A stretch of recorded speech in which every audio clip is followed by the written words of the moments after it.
خیبر پختونخوا کے دیگر اضلاع کی طرح ڈپٹی کمشنر آفس ڈیرہ میں بھی پشاور واقعہ کے خلاف احتجاج کیا گیا۔ ڈپٹی کمشنر آفس سمیت ضلع ڈیرہ کے تمام سرکاری دفاتر میں تالہ بندی کی گئی۔ ڈیرہ اسماعیل خان کے دیگر ضلعی دفاتر کے اہلکاروں کے علاوہ ڈپٹی کمشنر ڈیرہ عنایت اللہ وسیم کے علاوہ دیگر افسران بھی احتجاجی مظاہرین میں شامل تھے۔ مظاہرین نے احتجاجی بینرز اٹھا رکھے تھے جن پر قانون اور آئین کو عزت دو کے نعرے درج تھے۔ احتجاجی مظاہرہ ڈپٹی کمشنر آفس سے شروع ہوا اور فارسٹ چوک پر اختتام پذیر ہوا۔ احتجاجی مظاہرے سے ڈپٹی کمشنر ڈیرہ عنایت اللہ وسیم نے خطاب کرتے ہوئے کہا کہ ہماری ہڑتال کا مقصد کسی کو بلیک میل کرنا نہیں ہے، اور آج کی اس ہڑتال کا مقصد قطعاً یہ نہیں ہے کہ ہم صرف اپنے افسران کے خلاف جو پشاور میں ہمارے دفتر کے اوپر پشاور ڈی سی کے آفس میں جو کچھ ہوا اس کی مذمت کریں، بلکہ یہ سارا وہ نظام ہے جس کے تحت اس ریاست کو کمزور کرنے کی کوشش کی جا رہی ہے۔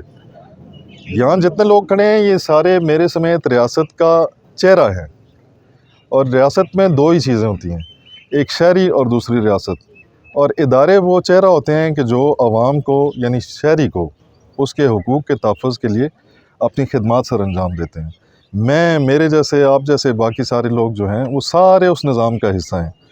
جب تک یہ نظام قائم رہے گا لوگوں کو بھی اس سے استفادہ رہے گا، اور میں اس موقع پہ آج کی اس ہڑتال پہ یہ بات بالکل واضح طور پہ کہنا چاہتا ہوں کہ یہ نہ پی ایم ایس کی ایسوسیشن کی اسٹرائک کال ہے، نہ پاس کی ایسوسیشن کی اسٹرائک کال ہے، یہ پورے سارے کے سارے ان سرکاری لوگوں کی، سارے محکموں کی، سارے لوگوں کی طرف سے ہے کہ جو لوگ یہ محسوس کرتے ہیں کہ کافی عرصے سے وہ ان دباؤ کا شکار ہیں کہ جو دباؤ ان کو اپنا فرائض منصبی سر انجام دینے سے باز رکھ رہے ہیں۔ ہم ان کے خلاف دفاتر سے نکلے ہیں جو نظام، قانون اور ریاست کو کمزور کرنے کی گھناؤنی سازش کر رہے ہیں۔ ضلع ڈیرہ اسماعیل خان کے تمام دفاتر پشاور واقعہ کی بھرپور الفاظ میں مذمت کرتے ہیں۔ ضلعی انتظامیہ ریاست کا چہرہ گردانی جاتی ہے۔ ڈپٹی کمشنر عنایت اللہ وسیم کا کہنا تھا کہ ہم اداروں اور قانون کو بچانے نکلے ہیں، ہمیں فرائض منصبی سے روکے جانے کی کوشش کی جا رہی ہے۔ ڈپٹی کمشنر کا کہنا تھا کہ وزیر اعلیٰ خیبر پختونخوا سے اپیل کرتے ہیں کہ وہ قانون سازی کر کے اس نظام کے خلاف سازشیں کرنے والوں کا راستہ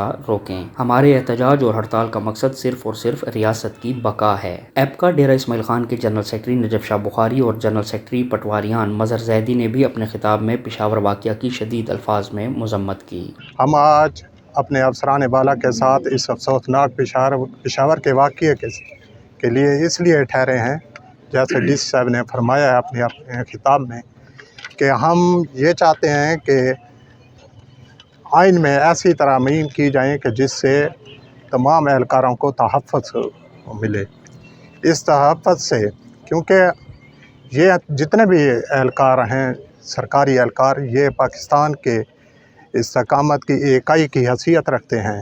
اگر یہ اکائیاں مضبوط ہوں گی تو پاکستان مضبوط ہوگا۔ یہ ایک سازش کے تحت جو ڈی سی صاحب نے بتایا کہ یہ ایک سازش کی جا رہی ہے اور یہ پے در پے حملے کیے جا رہے ہیں، اس سازش کو ہم اپنے یکجہتی سے، اتفاق سے، اپنی فہم و فراست سے ہم ان تمام چیزوں کو ناکام کریں گے۔ انشاءاللہ ہم اپنا احتجاج جاری رکھیں گے، جیسے ہمیں افسران بالا اپنا لائے عمل بتاتے رہیں گے، ہم ان کے ساتھ شانہ بشانہ کھڑے رہیں گے اور ان کے ہر حکم پہ لبیک کہیں گے۔ ڈپٹی کمشنر عنایت اللہ وسیم کا کہنا تھا کہ ضلعی انتظامیہ کے تمام دفاتر بطور احتجاج بند رہیں گے، کسی بھی قسم کے دفتری کام سر انجام نہیں دیے جائیں گے، کہ ضلعی انتظامیہ پولیو سمیت دیگر حکومتی اقدامات کی بجاوری کرنے میں جٹی ہے، مگر اس کے باوجود بھی ہمیں ہراساں کیا جا رہا ہے۔ پشاور جیسے واقعات کی روک تھام بے حد ضروری ہے۔ ڈپٹی کمشنر نے دیگر افسران کے ہمراہ دفاتر میں بیٹھنے کے بجائے ڈی سی آفس کے لان میں بطور احتجاج وقت گزارا۔